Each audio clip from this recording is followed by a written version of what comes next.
Brad Bird sighs a little when I ask him if he's tired yet of everybody asking, what took you so long to make Incredibles 2? It's been 14 years since his terrific family tune The Incredibles made Pixar a player in the superhero sweepstakes, winning the 2004 Oscar for Best Animated Feature along with a slew of other awards. That's not just a lifetime in Hollywood terms, but more like 3 lifetimes. Writer and director Brad Bird realizes that when people ask what took you so long to do The Incredibles 2, it means people are eager for more adventure of the crime-busting and planet-saving Incredibles family. Rick Madanick, Toronto Star: I guess what bothers me about it is that people presume that I've just been sitting in a room trying to think of something for Incredibles 2. Writer, director Bird, 60, replies during a recent Toronto visit, there are actually a lot of other things to life. I made other films, I worked on things that I have yet to do, and yeah. It's a biz, it is indeed, especially for the Montana-born Californian, whose other films, by the way, include Pixar's Ratatouille, which won the 2007 Oscar for Best Animated Feature. There were also forays into live-action drama, resulting in the monster hit Mission Impossible, Ghost Protocol, 2011, and the epic fail of Tomorrowland, 2015. Article continued below, but the blonde and bespectacled Bird happily shoulders the "what took you so long" question like humble superhero Mr. Incredible, aka Family Man Bob Parr, whom he closely resembles. He realizes it means people are eager for more adventure of the crime-busting and planet-saving Incredibles family. That's good, he says. I'll never look a gift want in the mouth. In fact, what the public perceives as a delay for Incredibles 2 became a panic for Bird and his team, since the film, originally slated for a 2019 release, was moved up by a year, opening at last this weekend. And that wasn't the only commotion happening at Disney, Pixar. John Lasseter, the Pixar creative chief and Incredibles 2 executive director, has left the firm following allegations of sexual misconduct. Did this cause any disruption or delay to your film? No, not at all. In fact, there was a year taken off our schedule. We were supposed to come out after Toy Story 4, and then Toy Story 4 had some story challenges that it had not solved. The feeling at the time was that we were a little further along than Toy Story 4, so we moved into their slot, which suddenly made us have to race. So it was kind of like making Ratatouille, where you're just running in front of a moving train. But you managed to roll with that train. Did it compromise your work at all? There are advantages. You can't overthink stuff. Ratatouille had the same sort of panic. I don't think I would seek that out, but I'm not afraid of it. It just means you have to be incredibly focused.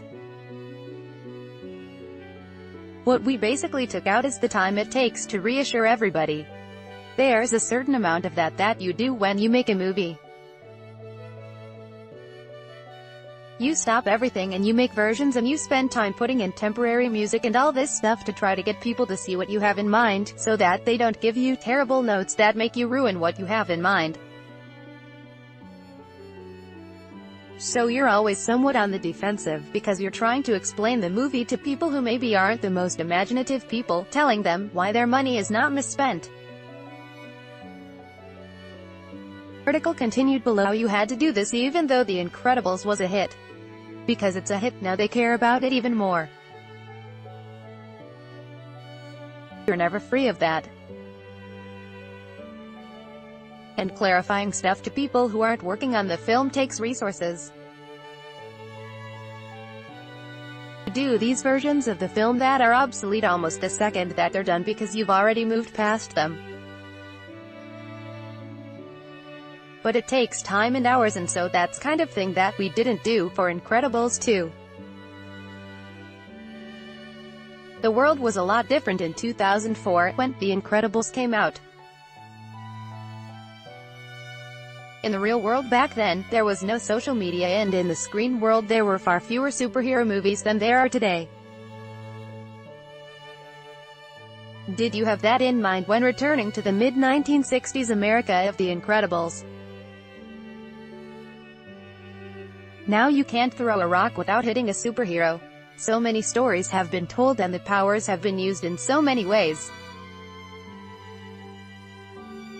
Not only in all the gazillion films that have happened, but there were TV series like Heroes where they had 20 different superheroes who all had story arcs every week, and so they burned through a lot of things that you can do. And I can't keep up with it all. I would ask people occasionally, if an idea seemed like it was really good, have you guys seen this anywhere, because I can't keep up with all that stuff. I don't watch it, I watch a few things. So we just had to kind of go forward, and the strength of our thing is the take on the family. We told ourselves there's plenty more to do with that, that's our wheelhouse. Incredibles 2 has Holly Hunter's Elastigirl, Helen Parr playing the lead role as the heroic mom, and there's also more screen time for Sarah Vowell's daughter character Violet. It's fortuitously in tune with the It's better to be with the zeitgeist than against it. Some people think that I was calibrating it to the I'm more thinking, what will be a good story 100 years from now? And I hope this will be that. I was more interested in that on a character level. I wasn't trying to necessarily make a big social statement. Can we talk about one of your rare failures? Your sci-fi fantasy Tomorrowland, based on the Disneyland theme park attraction and made with co-writer, co-producer Damon Lindelof, didn't connect with critics or the public. What went wrong? I have no idea, but I have my crackpot theories. One of my crackpot theories is that people misunderstood it as Damon and I saying, we hate apocalyptic films, but Damon and I both love apocalyptic films. Blade Runner is a film we like, Inception is kind of an apocalyptic thing, the Mad Max films, Terminator, we like that stuff. It's just that we started seeing it as the only way the future was being presented, and we thought that could be an interesting sort of fable. I think the other thing, too, is that because it was called Tomorrowland, people thought that we were going to go there and spend the entire movie there. But for us, it was just going to be amazing and fun to look at, and it was really more of a road film.